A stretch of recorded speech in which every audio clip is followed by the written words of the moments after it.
एक व्यक्ति का मरना सिर्फ मरना नहीं होता, वो समाज के लिए नुकसानदेह होता है, पार्टी के लिए नुकसानदेह होता है, यहाँ तक कि बहुजन समाज की जो बुलंद आवाज़ है उसके लिए भी घातक साबित होता है। नमस्कार, मैं निधि रतन और आप देख रहे हैं नेशनल दस्तक।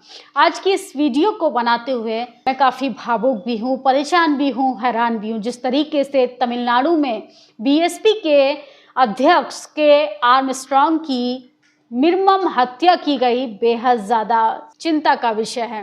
तमाम लोग एमके स्टालिन से सवाल पूछ रहे हैं, तमाम लोग प्रशासन से सवाल पूछ रहे हैं, तमाम लोग सड़कों पर आकर आंदोलन कर रहे हैं कि आखिरकार कैसे एक जाने माने नेता की इस तरीके से हत्या कर दी जाती है और चारों तरफ सन्नाटा। टीवी अखबार को जब आप खोल के देखेंगे इस खबर की कहीं भी कोई चर्चा नहीं है।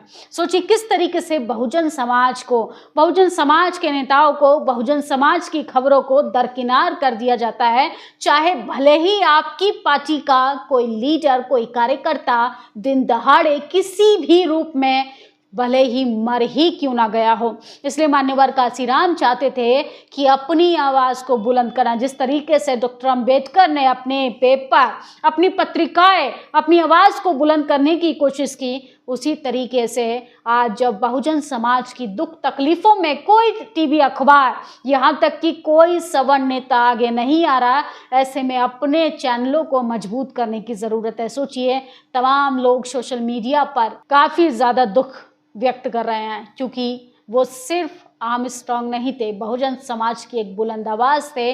बहुजन समाज के साथ साथ वो एक वकील थे। तमाम लोगों का, गरीब, मजलूम, वंचित, शोषित समाज से आने वाले लोगों का वो फ्री में केस भी लड़ते थे। ये बात उन तमाम मनुवादी विचारधारा के लोगों को हजम नहीं होती है, जो नहीं चाहते हैं कि एक गरीब समाज का, एक गरीब तबके का बच्चा किसी पावर सेंटर में जाकर अपने समाज के लिए नई लकीर खींचे। सोचिए रोजमर्रा की जिंदगी में न जाने ऐसी धमकियां, न जाने ऐसे फोन कॉल्स रोज आते हैं कि आपने अगर अपने चैनल को बंद नहीं किया तो आपको मार दिया जाएगा, अगर आपने मनुवादियों के खिलाफ बोलना बंद नहीं किया तो आपके साथ इस तरीके से कर दिया जाएगा, उस तरीके से कर दिया जाएगा, आपके ऊपर दबाव बनाया जाएगा। यहाँ तक कि प्रशासन में, सरकार में जो लोग मौजूद हैं, आपको ईडी, सीबीआई की जांच बिठाने की भी धमकी देंगे, आपको नोटिस भेजेंगे, आपके चैनलों को डिमोनेटाइज कर दिया जाएगा।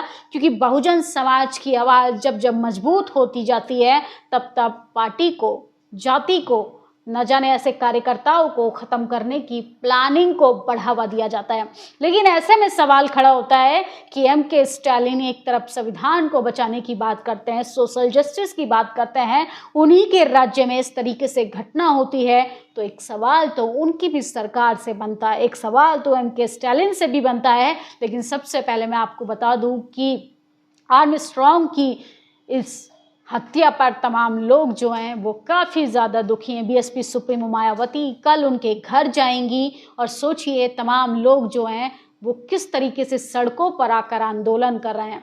पूरे तमिलनाडु की सड़कें नीले झंडों से पट गई हैं। यहाँ तक कि फिल्म डायरेक्टर पारंजिता भी रोते हुए नजर आए, बलक बलक कर रोने लगे, क्योंकि ये समाज का नुकसान है। समाज की एक आवाज़ का खामोश होना मतलब एक आवाज़ को एक सदी में बनाया जाता है और उस आवाज़ को बंद कर दिया गया, उस आवाज़ को हमेशा हमेशा के लिए ख़त्म कर दिया जाता है। ये समाज का नुकसान है, ये पार्टी का नुकसान है, ये जाति का नुकसान है, ये पूरे सोशल जस्टिस के लिए एक घातक समय है। जिस तरीके से बहुजनों की बुलंद आवाज़ को कमज़ोर बनाने की कोशिश की जा रही है। अंजुल ने अपने ऑफिशियल एक्स पर ट्वीट किया है, पारंजिता भी रोते हुए नजर आए। तमिलनाडु राज्य बहुजन समाज पार्टी बीएसपी के अध्यक्ष के आर्मस्ट्रांग की कल रात चेन्नई में उनके घर के बाहर भयानक हत्या कर पूरे समाज दुख और गुस्से में है। सरकार को जल्द से जल्द सख्त कानून बनाने चाहिए ताकि ऐसे घटनाओं को रोका जाए। पूरी सोशल मीडिया को जब आप खंगालेंगे तो इस खबर को देखकर आप अपने आंसू नहीं रोक पाएंगे।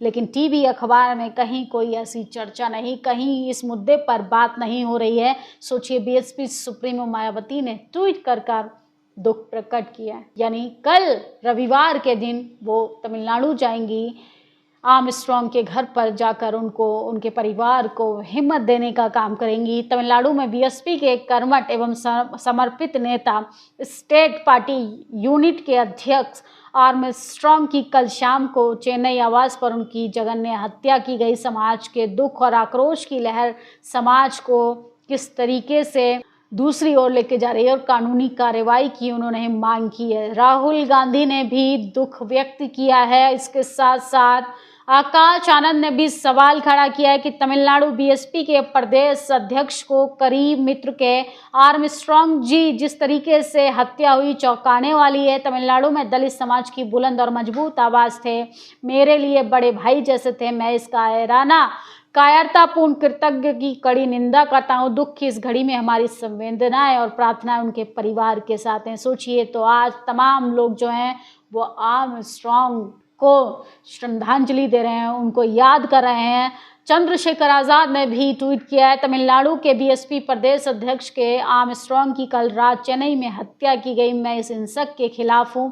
मैं तमिलनाडु सरकार के मामले की उच्च स्तर पर दोषियों के खिलाफ कठोर कार्रवाई की मांग करता हूं। ये तस्वीरें आप देखिए, तस्वीरों में जो जनसैलाब नजर आ रहे हैं वो बहुजन समाज का है। किस तरीके से तमिलनाडु में बहुजन समाज पार्टी के अध्यक्ष आर्मस्ट्रांग की हत्या कर दी गई। बीएसपी के कार्यकर्ताओं ने चेन्नई जंक्शन को जाम कर दिया गया है और कार्यकर्ताओं की सीबीआई जांच की भी मांग है। तमिलनाडु में बसपा समर्थक कार्यकर्ता बड़ी संख्या में धरना प्रदर्शन कर रहे हैं। जिस तरीके से लगातार पुलिस बल को भी तैनात कर दिया गया है।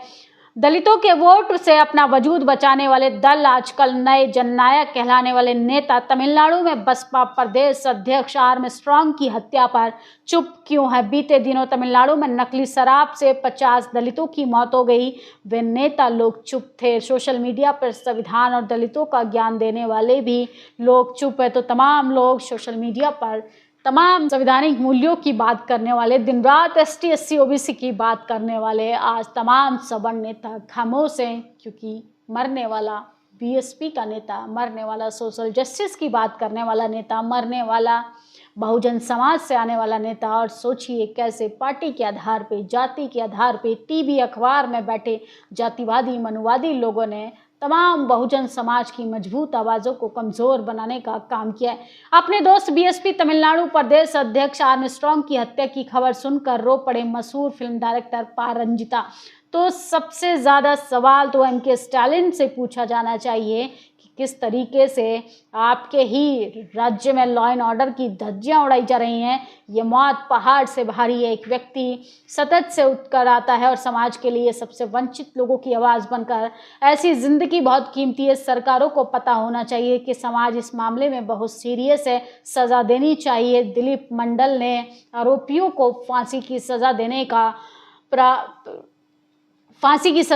की मांग की है। यूपी के जिन बहुजनों ने अपना घर जलाकर समाजवादी पार्टी का घर बसाया, क्या वे दलित उत्पीड़न, हत्या जैसे मामलों में आपकी आवाज़ बनेंगी? सपा या अखिलेश यादव तो आर्मस्ट्रांग की हत्या पर एक बयान क्या, एक ट्वीट तक नहीं करते हैं। तो जिस तरीके से लगातार सोशल जस्टिस की बात कर रहे थे, पीडीए की बात कर रहे थे, वो तमाम लोग जो हैं एक्सपोज हो गए हैं। सोचिए प्रकाश अम्बेडकर ने भी दुख प्रकट किया है। इसके साथ साथ बाबा साहब और बसपा के सच्चे वीर पुत्र को आखिरी जय भीम। बहुजन समाज तमिलनाडु के प्रदेश अध्यक्ष आर्मस्ट्रांग की हत्या के बाद लोग रात में सड़कों पर उतर आए हैं, हमलावरों की गिरफ्तारी की मांग करने लगे हैं। सीसीटीवी फुटेज भी सोशल मीडिया पर वायरल हो रहा है, किस तरीके से चाकुओं से गोद कर उनकी हत्या कर दी गई। तमिलनाडु के चेन्नई शहर में बसपा के प्रदेश अध्यक्ष आर्मस्ट्रांग की चाकुओं से गोद कर हत्या हो जाती है। तमिलनाडु एमके स्टालिन इस पर कब संज्ञान लेगा? तो मायावती जी से लेकर तमाम बहुजन समाज के लोग अत्यंत दुख में हैं। बहुजन समाज की आवाज़ को दबा दिया गया है। बहुजन समाज की आवाज़ को लगातार जिस तरीके से ख़त्म किया जा रहा है, ये चिंता का विषय बनता जा रहा है, क्योंकि कई सदियों में ऐसे लोग जन्म लेते हैं जो बहुजनों की आवाज़ बनते हैं, जो पिछड़ों की आवाज़ बनते हैं, जो दलितों की आवाज़ बनते हैं। लेकिन बहुजन समाज के लोगों को मीडिया किस तरीके से कमज़ोर बनाने का काम कर रहा है, खबर पर तमाम लोग एक्सपोज हो गए हैं। चाहे वो पीडीए की बात करने वाले लोग हों, चाहे वो संविधान को बचाने वाले लोग हों, चाहे वो एसटी एससी ओबीसी के हक अधिकारों की बात करने वाले लोग हों, और चाहे वो ईमानदारी से पत्रकारिता करने का डंका क्यों ही ना बजाते हो। आप लोग अपनी प्रतिक्रिया ज़रूर दीजिए। फिलहाल तो बहुजन समाज के लिए इस दुख की घड़ी में हम सब के आर्म स्ट्रॉन्ग के परिवार के साथ हैं, पार्टी के साथ हैं। बहुजन समाज की आवाज़ को और ऐसे नेताओं को तो खासकर जो बहुजन समाज की आवाज़ को बुलंद करते हैं, ग्राउंड पर काम करते हैं, चाहे उसमें कोई भी हो, ऐसे आवाज़ को, ऐसे चैनलों को, ऐसे नेताओं को, ऐसी पार्टी को मजबूत करने के लिए हम सबको एकजुट होकर आगे आना चाहिए। शुक्रिया। नेशनल दस्तक की आपसे गुजारिश है कि अगर इसको बचाना चाहते हैं तो नेशनल दस्तक को सब्सक्राइब करने के लिए रेड कलर के सब्सक्राइब बटन को दबाएं, फिर बेल आइकन की घंटी दबाएं। नेशनल दस्तक को बचाने के लिए बहुत ज़रूरी है कि हर खबर को शेयर करें, लाइक करें, कमेंट जरूर करें।